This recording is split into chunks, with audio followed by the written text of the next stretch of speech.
ఇలాంటి పేలుడు సంభవించింది. సలసల మరిగే ఆ లావా ప్రవాహం ఆనాటి జీవజాలం మొత్తాన్ని నాశనం చేసేసింది.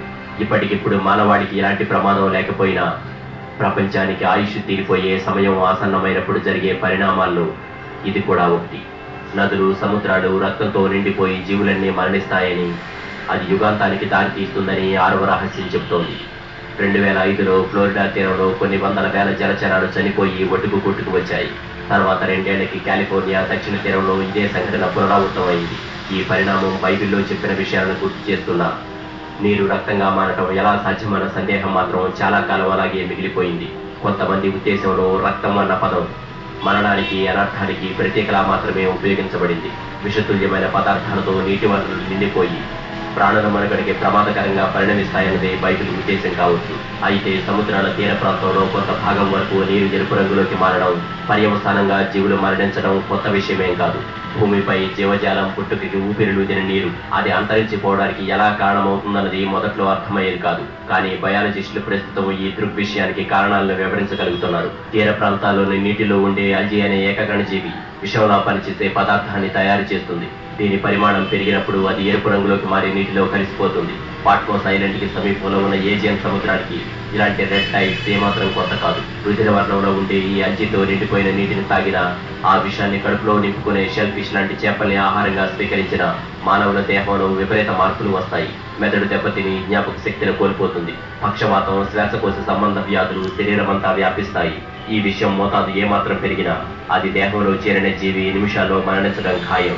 నీటిలో కరిగిపోయిన ఈ అల్జీ కంటెంట్ చాలా కొద్ది సందర్భాల్లో ఆవిరిగా మారి పీల్చే గాలిని కూడా విషతుల్యం చేస్తుంది. కాలుష్యం, గ్లోబల్ వార్మింగ్ ఈ పాయిజనస్ అల్జీ శరవేగంతో పెరగడానికి కారణమవుతున్నాయి.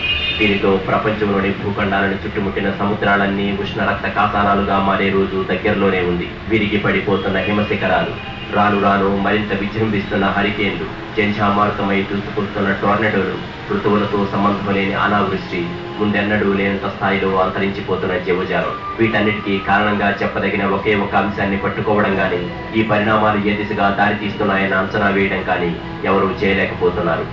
దీనికి సమాధానం బుక్ ఆఫ్ రివెలేషన్ లోని ఆఖరి రహస్యాన్ని అడిగితే చెబుతుంది. ప్రపంచం నిప్పుల గుండంలా మారి మనుషుల్ని కాల్చుకు తినే రోజు వస్తుందని అందులో రాయబడి ఉంది. ఈ ఆధారాన్ని బట్టి యుగాంతానికి గ్లోబల్ వార్మింగ్ కారణం కావచ్చని చాలా మంది భావించారు. విచక్షణ రహితంగా విషవాయువుల్ని వాతావరణంలోకి వదిలిపెడుతూ భూగ్రహాన్ని కాలుష్య కాసారంగా, దుర్గంధ భూయిష్టంగా మార్చుకుంటున్న మనిషికి దాని ఫలితం ఎలా ఉంటుందో అర్థం కావడం లేదు. ఈ గ్లోబల్ వార్మింగ్ వల్ల వచ్చే అనర్థాలు దేశాల మధ్య ఉన్న అసమానతల్ని మరింతగా పెంచుతాయి.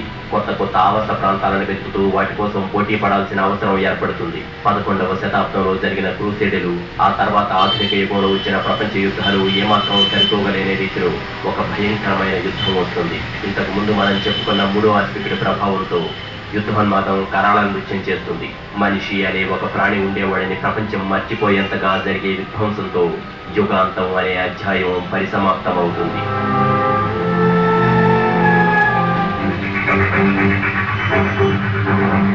తరిగిపోతున్న ప్రకృతి వనరులు, కరిగిపోతున్న హిమశిఖరాలు, సామూహిక జనహరణాన్ని కోరుతున్న యుద్ధోన్మాదం, సంతోషం ఎలా ఉంటుందో తెలియని బాల్యం.